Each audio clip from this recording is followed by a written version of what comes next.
সালামু আলাইকুম ভাই বোনেরা, আপনারা সবাই কেমন আছেন?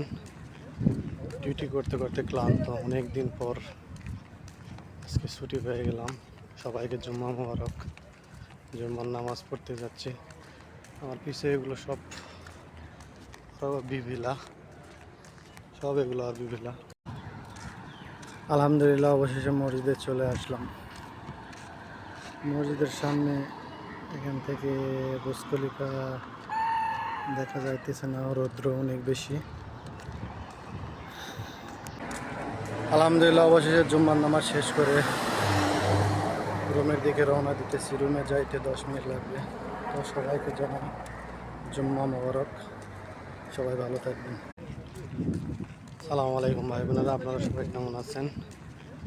ডিউটি করতে করতে ক্লান্ত, অনেক দিন পর আজকে ছুটি পেয়ে গেলাম। সবাইকে জুম্মা মোবারক। জুম্মার নামাজ পড়তে যাচ্ছি। আমার পিছিয়ে এগুলো সব বিভিলা, সব এগুলো আর বিভিলা। আলহামদুলিল্লাহ, অবশেষে মসজিদে চলে আসলাম। মসজিদের সামনে এখান থেকে বুর্জ খলিফা দেখা যাইতেছে না, রৌদ্র অনেক বেশি। আলহামদুলিল্লাহ, অবশেষে জুম্মার নামাজ শেষ করে রুমের দিকে রওনা দিতেছি। রুমে যাইতে 10 মিনিট লাগবে। তো সবাইকে জানাই জুম্মা মোবারক। সবাই ভালো থাকবেন।